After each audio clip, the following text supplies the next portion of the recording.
बहुत स्वागत है आप सभी का। प्राइम न्यूज देख रहे हैं आप। मैं हूं आपके साथ सिमरन पटेल। बुलेटिन की शुरुआत करते हैं देवभूमि की 5 बड़ी खबरों के साथ। पहली खबर देहरादून से है। देहरादून में घुसपैठियों के लिए अब कोई भी जगह नहीं है। संदिग्धों के खिलाफ सख्त कार्रवाई की जा रही है। सीएम धामी ने बड़ा बयान दिया है। कई बांग्लादेशी को बाहर का रास्ता भी दिखाया गया है। कहा गया है कि राज्य की सुरक्षा के लिए ये मुहिम जारी रहेगी। तो ये बड़ा फैसला लिया गया है। पहली तस्वीर इस बड़ी खबर की आपको बता रहे हैं। दूसरी खबर जो है देहरादून से है। देहरादून के 38वें राष्ट्रीय खेलों में उत्तराखंड के पदक जीतने वाले खिलाड़ियों के लिए खुशखबरी है, जहां जल्द ही पदक विजेता खिलाड़ियों को इनाम की राशि के पैसे मिलने जा रहे हैं, जिसके लिए शासन ने 15 करोड़ रुपए भी जारी की है। तीसरी बड़ी खबर आपको बताते हैं। रुड़की में ऑपरेशन सिंदूर की सफलता पर बीजेपी के कार्यकर्ताओं ने तिरंगा यात्रा निकाली है। यात्रा का नेतृत्व बीजेपी मंडल अध्यक्ष शोभित गुप्ता ने किया है। वहीं इस कार्यक्रम में रुड़की के मेयर अनीता अग्रवाल भी शामिल हुई हैं। चौथी बड़ी खबर उत्तराखंड से है। उत्तराखंड के पर्वतीय जिलों में मौसम विभाग ने आज भारी बारिश को लेकर अलर्ट जारी किया है। मौसम विभाग के मुताबिक पिथौरागढ़, चमोली, उत्तरकाशी, बागेश्वर जिले में भारी बारिश हो सकती है और कई ऐसे जिले हैं जहां बारिश को लेकर येलो अलर्ट जारी किया गया है। साथ ही 26 मई तक बारिश का अलर्ट मौसम विभाग की तरफ से जारी किया गया है। पांचवी और आखिरी बड़ी खबर आपको बता रहे हैं। उत्तरकाशी में भीषण सड़क हादसा हुआ है। यहां गंगोत्री धाम जा रही श्रद्धालुओं की बस जो है धरासू के पास सड़क पर पलट गई। जानकारी ये भी निकलकर सामने आ रही है कि इस हादसे में तकरीबन 8 से 10 लोग गंभीर रूप से घायल हुए हैं। घटना की सूचना पर उत्तरकाशी पुलिस और इमरजेंसी सेवा 108 मौके पर पहुंची। सभी घायलों को अस्पताल में भर्ती कराया गया है।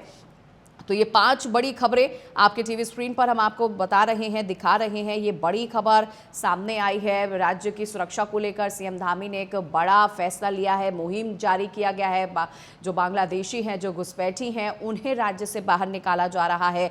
दूसरी खबर देखिए, आप देख रहे हैं कि 6 जिलों में बारिश को लेकर अलर्ट जारी किया गया है। मौसम विभाग ने कहा है कि आने वाले दिनों में भी मौसम जो है ऐसे ही रहेगा। तीसरी बड़ी खबर ऑपरेशन सिंदूर की सफलता को लेकर बीजेपी तमाम राज्यों में तिरंगा यात्रा निकाल रही है। रुड़की में भी तिरंगा यात्रा बीजेपी के कार्यकर्ता निकालते हुए नजर आए हैं। और चौथी बड़ी खबर हम आपको दिखा रहे हैं। खिलाड़ियों के लिए खुशखबरी है। खिलाड़ियों के लिए राशि जो है वो जारी की गई है। उनके इनाम जो है, राशि जो है, उन्हें जल्द ही दिया जाएगा। और देखिए, एक और बड़ी खबर हम आपको दिखा रहे हैं। उत्तरकाशी में ये भीषण सड़क हादसा हुआ है। 5वीं खबर आप देखिए, उत्तरकाशी में सड़क हादसा हुआ। इस दौरान कई लोग गंभीर रूप से घायल भी बताए जा रहे हैं। सभी घायलों का इलाज चल रहा है। तो देवभूमि की ये 5 बड़ी खबरें तस्वीरों के माध्यम से इस वक्त आप अपने टीवी स्क्रीन पर देख रहे हैं। अब खबरें विस्तार से। खबर देहरादून से है, जहां प्रदेश में घुसपैठियों के लिए अब कोई भी जगह नहीं है। सीएम धामी ने पहले ही कह दिया है कि अभियान चला के जो अवैध तरीके से घुसपैठी अंदर आए हैं उन्हें राज्य से बाहर निकाला जाएगा। प्रदेश भर में अभियान चलाकर अवैध रूप से रह रहे संदिग्धों के खिलाफ सख्त कार्रवाई की जा रही है, जिसको लेकर मुख्यमंत्री पुष्कर सिंह धामी ने कहा कि पिछले 3 साल में कई बांग्लादेशी घुसपैठियों को बाहर का रास्ता दिखाया जा चुका है। साथ ही उन्होंने कहा कि राज्य की सुरक्षा और सांस्कृतिक को संतुलन बनाए रखने के लिए लगातार ये मुहिम जारी रहेगी। तो इससे पहले भी बड़ी कार्रवाई जो है उत्तराखंड में की गई। जो घुसपैठी घुस आए थे उन्हें उत्तराखंड से बाहर का रास्ता भी दिखाया गया। और वहीं सीएम धामी ने पहले ही अधिकारियों को ये निर्देश दिया है कि चिन्हित किया जाए कि कितने बांग्लादेशी जो है वो उत्तराखंड में रह रहे हैं, उन्हें बाहर निकाला जाए। किसी को भी अब जगह उत्तराखंड में नहीं मिलेगी।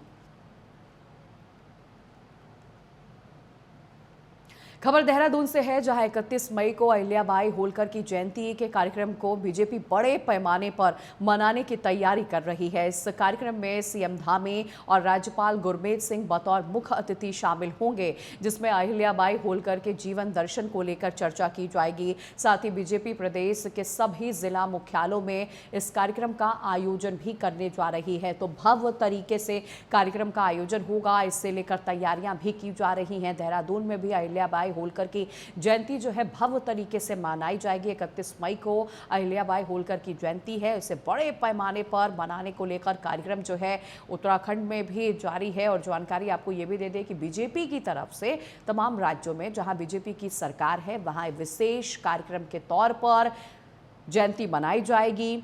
सीएम धामी और राज्यपाल भी शामिल रहेंगे। 31 मई को अहिल्याबाई की जयंती है और इसे विशेष कार्यक्रम के रूप पर मनाया जाएगा। सीएम धामी और राज्यपाल भी इस कार्यक्रम में शामिल होंगे।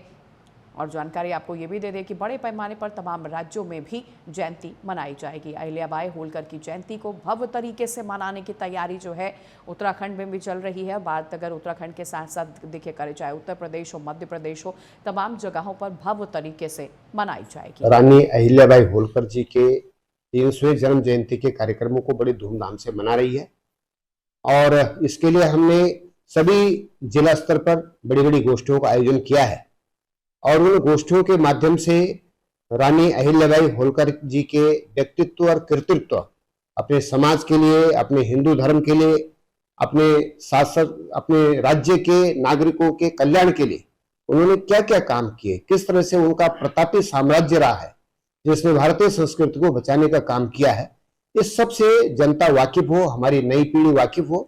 इसके कार्यक्रम भारतीय जनता पार्टी के द्वारा किए जा रहे हैं।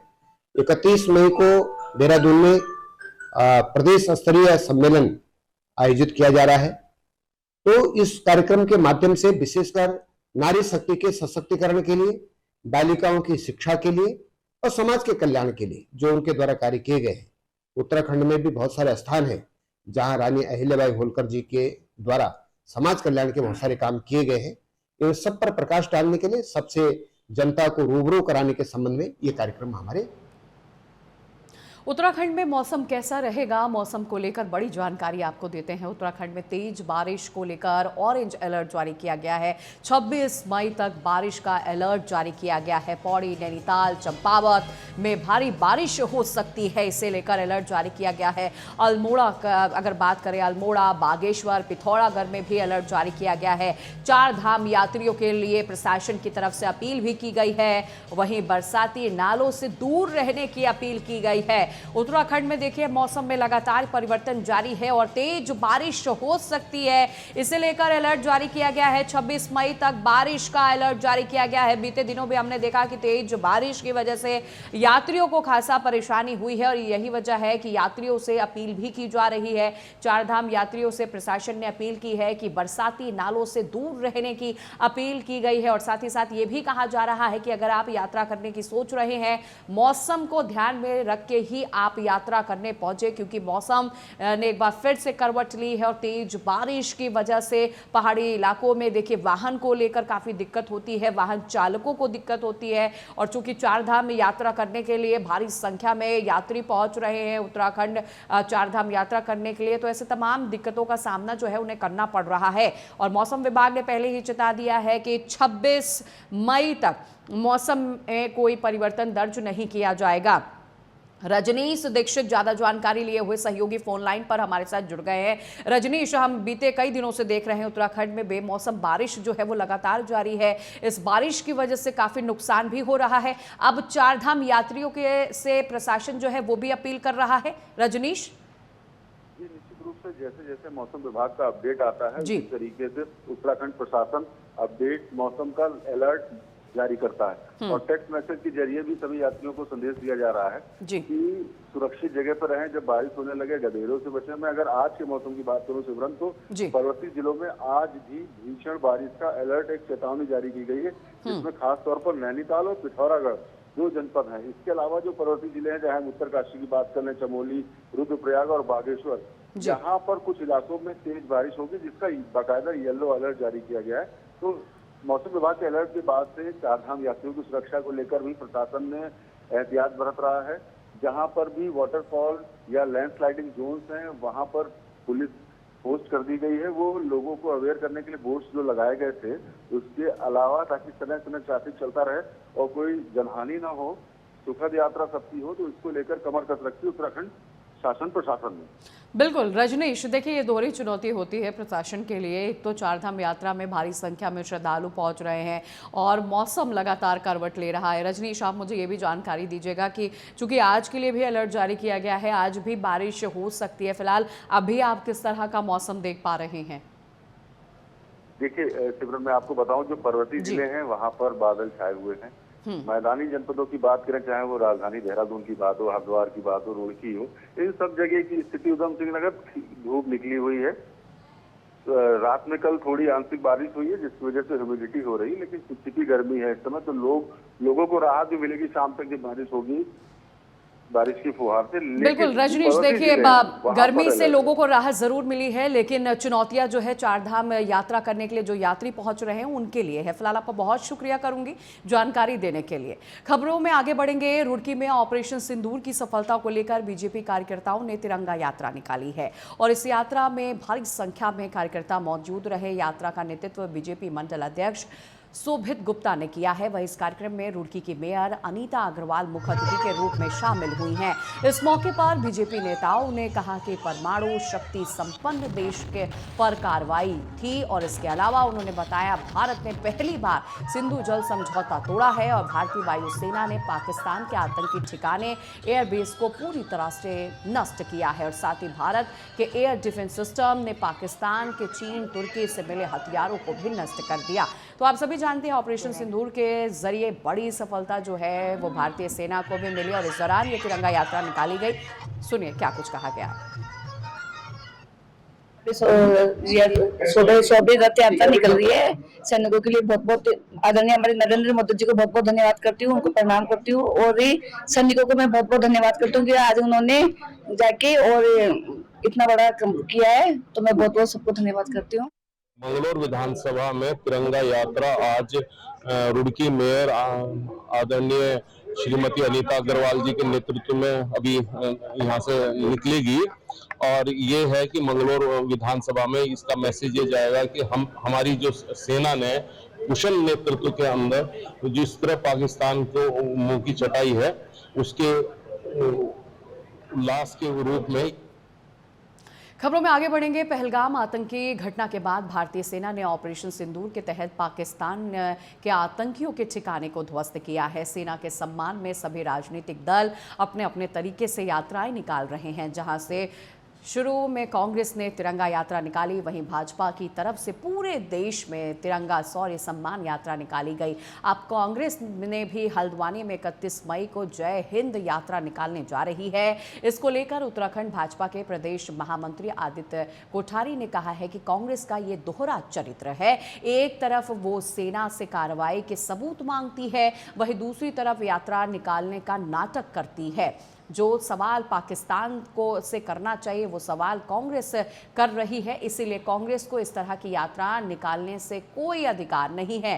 तो एक और देखिए, जहां भारतीय सेना के सम्मान में बीजेपी की तरफ से तिरंगा यात्रा निकाली जा रही है, वहीं अब कांग्रेस भी 31 मई को जय हिंद यात्रा का आयोजन करने जा रही है। कांग्रेस की इस यात्रा को लेकर भी बयान जो है बीजेपी की तरफ से सामने आया है।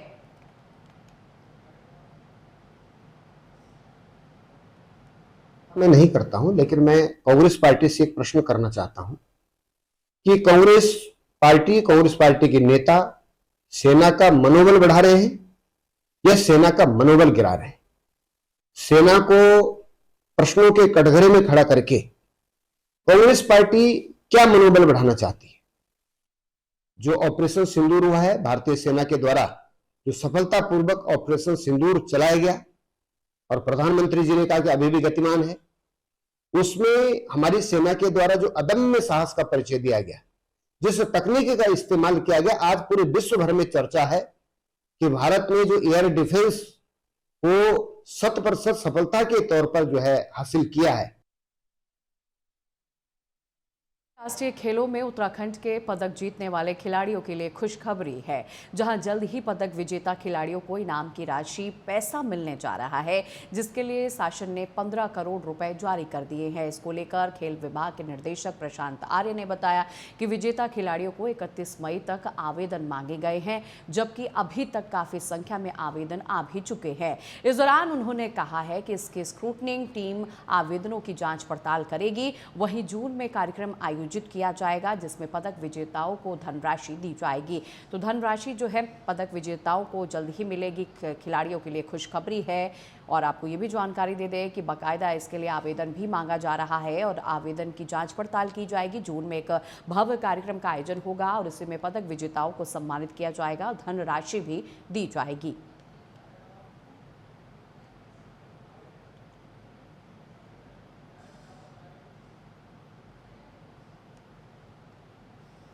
कैश अवार्ड के लिए हमारे जो खिलाड़ी थे, राष्ट्रीय खेल और अन्य जो भी वर्ल्ड चैंपियनशिप और नेशनल चैंपियनशिप है या अन्य उसके समकक्ष जो इवेंट्स थी, उसमें जो हमारे पदक विजेता हैं उनके लिए शासन से पैसा रिलीज हुआ है।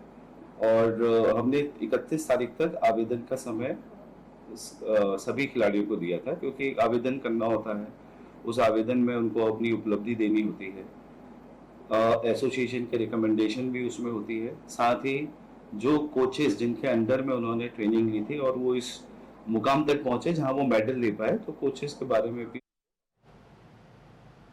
खबर देहरादून से है, जहां मानसून के दौरान जल भराव की समस्या को देखने को ना मिले, इसके लिए नगर निगम पहले से ही एक्टिव मोड पर नजर आ रहा है। इस कड़ी में देहरादून के नगर आयुक्त नामित बंसल ने राज्य में ड्रेनेज व्यवस्था की निरीक्षण की है, जिसको लेकर उन्होंने कहा है कि बिंदल नदी क्षेत्र में नालियों की सफाई का कार्य पहले से शुरू किया गया है, जिसे अभी तक किए गए सफाई कार्यों का हमने निरीक्षण भी किया है। साथ ही उन्होंने कहा कि जिन जगहों पर मानसून में नालों से जल भराव की समस्या आती है, उनकी समीक्षा कर कार्यों में तेजी लाई जाएगी और उसे सुनिश्चित भी किया जाएगा। उन्होंने कहा कि मानसून से पहले हम पूरी तरह से तैयारी कर रहे हैं। तो सफाई कार्यों का उन्होंने निरीक्षण किया है। नगर आयुक्त ने निरीक्षण करने वो पहुंचे, इस दौरान तैयारियों को भी देखते हुए नजर आए हैं। ड्रेनेज व्यवस्था का भी जायजा उन्होंने लिया है।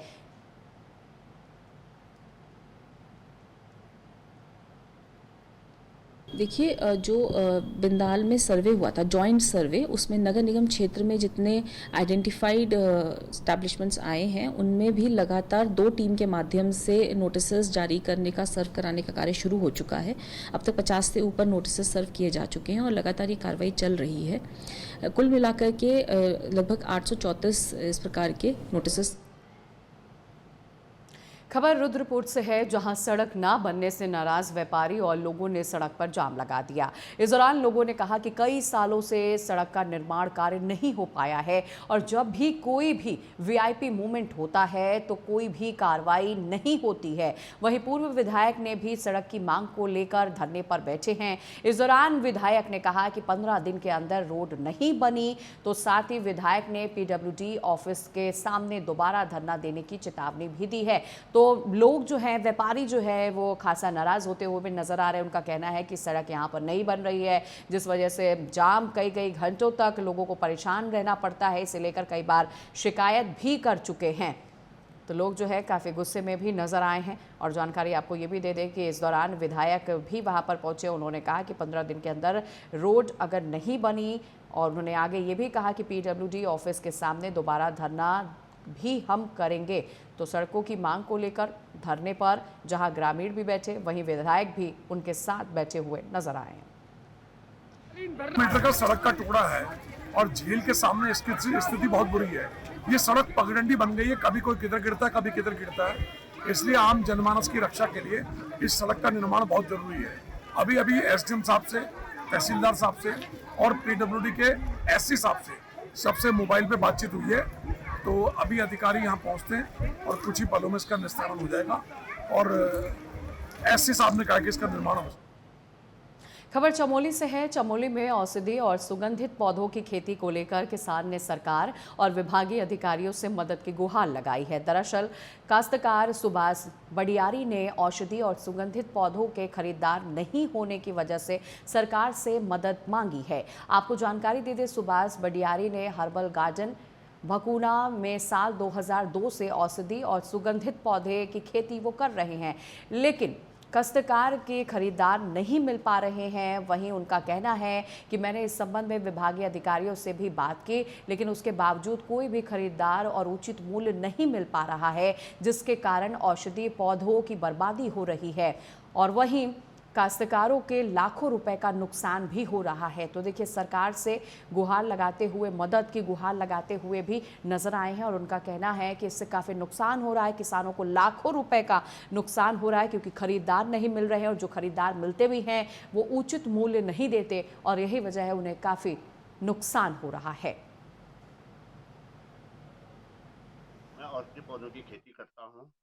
मेरे पास मेरा ये है कि पहले तो मैं जेडीएम पर काम करता था, उसमें मुझे राष्ट्रपति पुरस्कार भी मिला है अब्दुल कलाम के द्वारा, लखनऊ में सीमेप द्वारा 2002 में। और अब मैं रोजमेरी, गुलाब और कैमोमाइल, ये चीज़ें मतलब स्टीविडिया वगैरह इस काम करता हूँ। मैं नर्सरी का काम कर रहा हूँ। तो खैर गुलाब के पौध पे मेरा कैब वाले ले जा रहे हैं, देहरादून वाले। बाकी कैमोमाइल पर इस बार मैंने ज़्यादा बढ़ा के काम किया था, जिसमें मेरा मतलब सूखे फूल ही अब ये 1 कुंटल से ज़्यादा होता है। ना तो कोई खरीदार है, ना तो कोई वो है। सैंपल मतलब देहरादून को सैंपल भेजा मैंने, उन्होंने कहा भेजते हो पर। खबरों में आगे बढ़ेंगे। उत्तराखंड के मुख्यमंत्री पुष्कर सिंह धामी ने नशा मुक्त उत्तराखंड बनाने को लेकर हरिद्वार ड्रग्स विभाग और पुलिस की सतर्कता के चलते ड्रग्स इंस्पेक्टर और संयुक्त पुलिस टीम ने मिलकर गांव जौरासी में मुखबिर की सूचना पर छापेमारी की कार्रवाई को अंजाम दिया है, जिसके चलते भारी मात्रा में नारकोटिक्स, कैप्सूल, सिरप सहित कई तरह की नशीली दवाइयां बरामद की गई हैं। मेडिकल स्वामी को भी हिरासत में लिया गया है। पूछताछ में पता चला है कि मेडिकल स्वामी बिना लाइसेंस के ही मेडिकल स्टोर संचालित लंबे समय से कर रहा था। तो मुखबिर की सूचना के आधार पर इस पूरी कार्रवाई को अंजाम दिया गया। भारी मात्रा में नारकोटिक्स दवाइयां भी बरामद की गई हैं, नशीली दवाइयां बरामद की गई है। ड्रग्स विभाग और पुलिस ने इस बड़ी कार्रवाई को अंजाम दिया है। कल देर रात्रि हमें सूचना मिली थी लंडौरा के जौरासी गांव से कि वहां पर किसी के द्वारा नारकोटिक दवाइयां सप्लाई की जा रही है और हमने एएनटीएफ और वहां की पुलिस के साथ वहां पे छापा मारा और एक जो प्रेमाइसेस था मेडिकल स्टोर, उसके पास लाइसेंस नहीं मिला और उसका नाम जो है शाहरुख है और वहां से लगभग 4 लाख तक की जो नारकोटिक दवाइयां हैं वो सप्लाई अभी कल ही उसके पास आई हुई थी और जो सप्लाई हुई है हिमाचल प्रदेश से। हालांकि हिमाचल प्रदेश के जो सोलन से वो आई हुई है, वहाँ पर ड्रग इंस्पेक्टर से भी मैंने संपर्क किया और उन्हें बताया गया इस बात के कि वहाँ पर जो है कोई कंपनी ऐसी है जो भारी मात्रा में दवाइयाँ बना करके हमारे स्टेट में सप्लाई कर रही है। उन्होंने कहा है कि जल्दी ही उस कंपनी में कार्रवाई की जाएगी। एएनटीएफ की हमारी टीम और ड्रग्स इंस्पेक्टर की जो टीम की संयुक्त कार्रवाई में ग्राम जौरासी के एक मेडिकल स्टोर पे कार्रवाई की गई थी, जिसमें मेडिकल स्टोर में बिकने वाली साइकोट्रोपिक ड्रग्स के बारे में एक संयुक्त कार्रवाई में करीब 4800 कैप्सूल हमारे ट्रामाडोल के और कफ सिरप वगैरह भारी मात्रा में इसमें मिला है। पुलिस के द्वारा संयुक्त कार्रवाई में इन सबको पकड़ा गया है। इसमें एक व्यक्ति शाहरुख जो इसका संचालन करता था उसको पकड़ा गया है। इस संबंध में हरिद्वार पुलिस माननीय मुख्यमंत्री जी के ड्रग फ्री उत्तराखंड के जो अभियान है उसको आगे बढ़ाते हुए हम लोग इस पर कार्रवाई लगातार कर रहे हैं। मैं आप ये संदेश भी देना चाहता हूं कि जो भी व्यक्ति मेडिकल स्टोर पर कार्य कर रहे हैं वो इस तरीके की साइकोट्रोपिक ड्रग्स।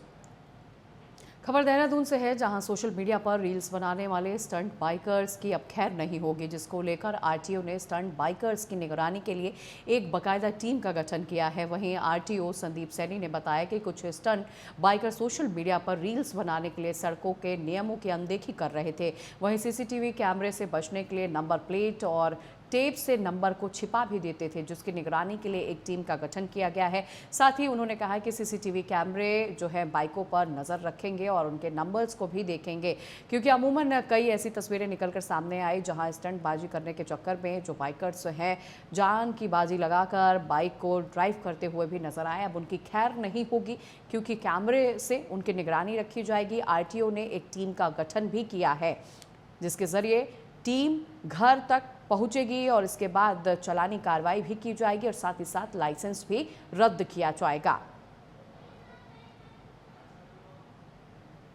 आजकल सोशल मीडिया का यूज़ करके बहुत लोग जो स्टंट बाइकिंग करते हैं, व्हीलिंग करते हैं, तो उस पर रोड जो यूज़र्स हैं, अन्य रोड यूज़र जो है पेडेस्ट्रियंस हैं, उनको भी मतलब खतरा रहता है, उसमें किसी को चोट भी लग सकती है। और सोशल मीडिया इन्फ्लुएंसिंग में बहुत लोग इनसे इन्फ्लुएंस भी होते हैं, बच्चे भी देखते हैं, तो अगर कोई इसको यूज़ करेगा तो उनकी भी जान को खतरा हो सकता है। अभी हमने एक नई टीम बनाई है। हमारी टीम जो भी सोशल मीडिया पे, इंस्टाग्राम या फेसबुक पे ऐसे रील्स जो आएंगी उनका डीप डाउन जाके उसका डिटेल देखेंगे और उनको फिर घर से ही हम उनको कार्रवाई करेंगे कि उनकी गाड़ी जो है उस पर सीज की जाएगी। और फिलहाल इस बुलेटिन में बस इतना ही। नमस्कार।